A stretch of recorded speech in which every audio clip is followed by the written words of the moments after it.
Hello, my plant wizards.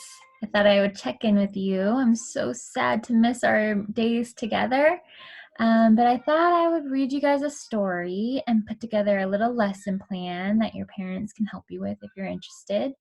And yeah. All right, so today we're going to be talking about roses, and a lot of my plant wizards that are familiar. Some of this you may go, oh yeah, I remember this about roses. Um, but there's always more to learn. I've grown up with roses my whole life, having my grandparents, my parents grow them, and loving to pull the petals and maybe nibble a little piece sometimes, or drink rose tea, or make rose jam and rose syrup, and much, much more. So I'm going to give you a couple recipes for some fun things to make. And I want you guys to go out and sit with roses if you have any growing near you, or sometimes in our local wild spots, you can find wild roses. Those are really, really special too. Um, but if you don't have any of those, you can buy some organic rose hips or some organic rose petals, and those are fun to have and make and throw into your drinks. Powder them up and put them on your food, in your desserts, in your chocolate, in your drinks, in your baths, in your creams, in your lotions. The ideas and options of using roses are endless. The main thing is that rose is cooling. And so whenever we have issues that are hot, like sunburns, you can use rose vinegar on your skin and it helps to cool it down. Sometimes when we have blemishes, like red irritated spots on our skin, like rashes, you can put rose waters, cool things down. When somebody's really angry, that's a hot emotion, you can do rose water and rose hydrosols, rose flower essences, and it helps to cool the heart, cool the spirit. Um, Roses are softening. If you feel how soft those petals are, and they sort of from the center, they open and expand and just lay themselves bare for all. And so sometimes when we have frustration, we start to tighten up, right? Like our shoulders get tight or our jaw starts to clench. And so I always try to bring the image of a rose right into my third eye here. And I think, how do I soften from within? So I want you to go and sit and see a rose nearby, or maybe look at a picture if you don't have one in your yard or somewhere close by, and just kind of sit with that feeling of what is it like to really let my body get soft, to smell that rose smell. How does it make me feel inside?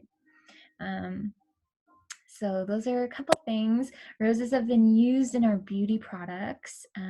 It's really associated with the goddess. So Venus, Aphrodite, all of these goddesses that are around love. And on Valentine's Day, what do people do? They buy roses. So this is a beautiful, powerful symbol that's in our art, in our statues, through our stories, in very mystical experiences too. Some saints and some of the goddesses, they say, like, when they come to people and visions, they bring the smell of roses. And I recently got a book by one of my teachers that's called Through the Wild Heart of Mary by Gail Faith Edwards. And it talks about all different plants and this type of work she does. And it smells like roses, and it was a used book, so it's very special to me.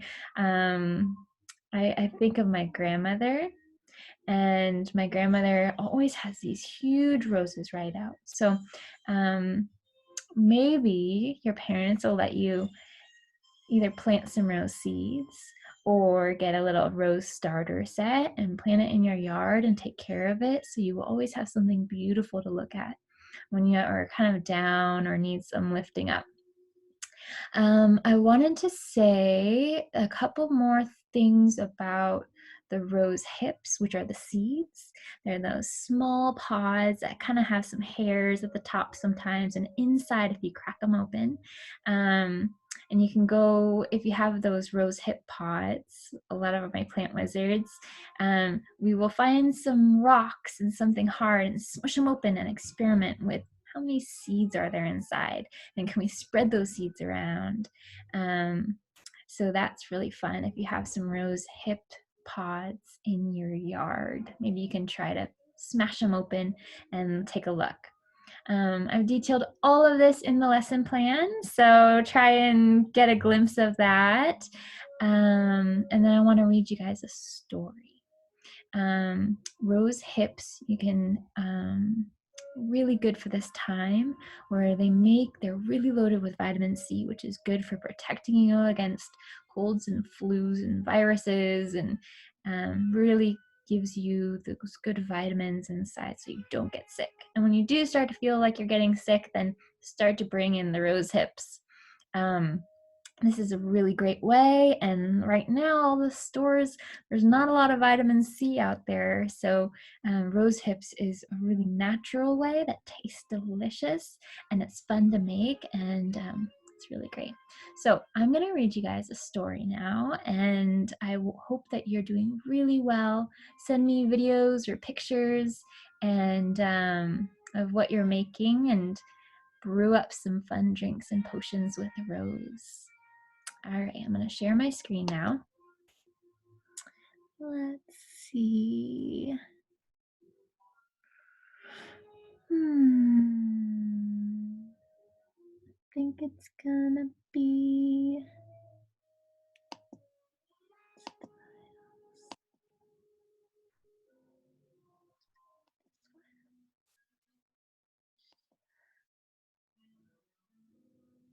then here we go. Perfect. Okay. So I found this story and I thought it was so awesome. This, you can buy the book or you can download it on a Kindle.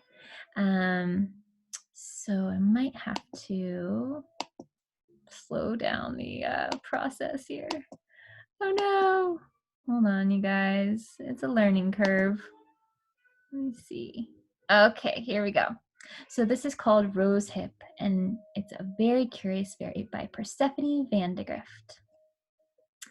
Deep in the forest of Fae, between the ivy-draped trees and the tiny moss-bordered streams, lived a very curious fairy named Rosehip.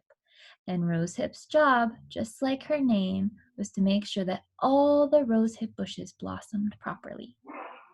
However, Rosehip, unlike many of her fairy friends, was lately finding her responsibilities to be, well, a little boring. Yes, it is quite unbelievable that any fairy would find his or her duties boring, but Rosehip did, and she would often be found sound asleep with her wings lazily draped over a rosehip branch. One afternoon, Rosehip's fairies friends saw that the rosehip bushes were not blossoming like they should be, and they took their concerns to the fairy queen. They all loved Rosehip, and they knew she could be a very curious fairy sometimes. The queen reassured them that she would investigate the matter further. Investigate means to look into. Sure enough, the fairy queen knew exactly what to do. The next day, she decided that what would help Rosehip the best was for her to get her curiosity back. So she raised her magical wand high above her head and whispered a special incantation. Fairy rings and fairy things come together in this place. Re-inspire our cherished Rosehip, for indeed she is a very curious case. Rosehip, who was snoring away on top of a lily pad, suddenly had her perfect sleep interrupted by the sound of laughter. But it was not the familiar laughter of her fairy friends. No, this was very different, Rosehip thought. Sure enough, Rosehip opened one eye and felt her fairy heart skip a beat.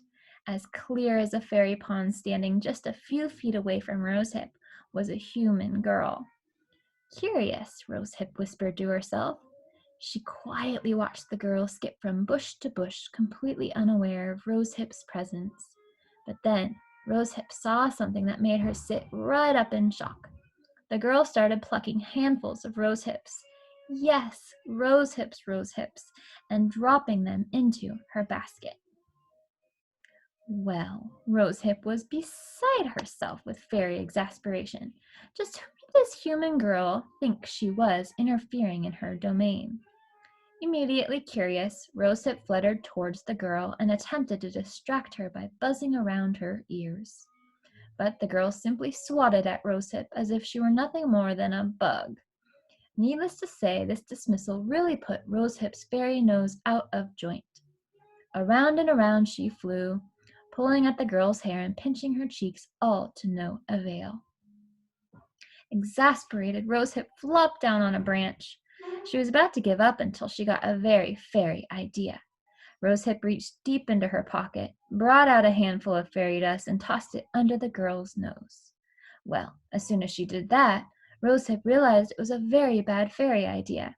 The little girl let out a huge sneeze. Rosehip, caught up in the whirlwind, was tossed up in the air and then dropped right down onto the tip of the girl's nose. It took a few fairy seconds for both Rosehip and the girl to realize that they could actually see one another. Quite clearly, in fact. Oh, the little girl stared down her nose at Rosehip. Was that you buzzing around, pulling at my hair? The girl looked at Rosehip as curiously as Rosehip was looking up at her. I see. So are you in charge of these rosehip bushes? Again, Rosehip nodded yes. The girl let out a disappointed sigh. Then why are the rosehips so sad? This question stunned Rosehip. She took a look around and, much to her fairy surprise, saw that many of the rosehips were not as shiny as they should be. My grandmother needs these rosehips for her tea because her hands have become so curled and she can't come here to pick them anymore. The little girl's eyes started to fill with tears. The girl pulled a wrinkled bud out of her basket and held it up.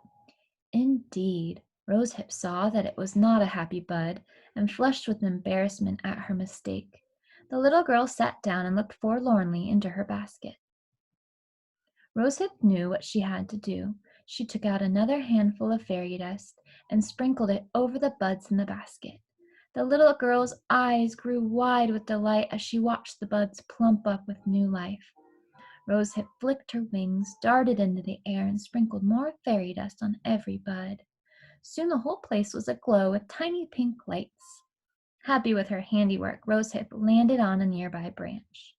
She grinned up at her new friend, and her new friend grinned back. Thank you, the girl leaned down and kissed Rosehip on her head. Now my grandmother will feel much better. I can't wait for her to meet you. Rosehip felt her chest puff with pride. She curtsied and twirled high up into the air. As a final show of friendship, Rosehip sprinkled dust over the little girl, turning her brown dress into a magnificent pink. The girl gasped with surprise. Her smile stretched from ear to ear. She blew Rosehip a kiss, curtsied her best curtsy, and skipped away. That kiss followed Rosehip all the way back home, where she was greeted by her fairy friends. Tired from her adventure, Rosehip stretched out her wings and curled up for a nap. But before she drifted off into fairy dreams, she heard the queen whisper in her ear, "What you did today was very special." And that smile was all that Rosehip needed to send her into a very fairy dream. All right, my friends, it is so good to see you. I hope that you have a wonderful day and have a lot of fun playing with the spirit of Rose. Be well.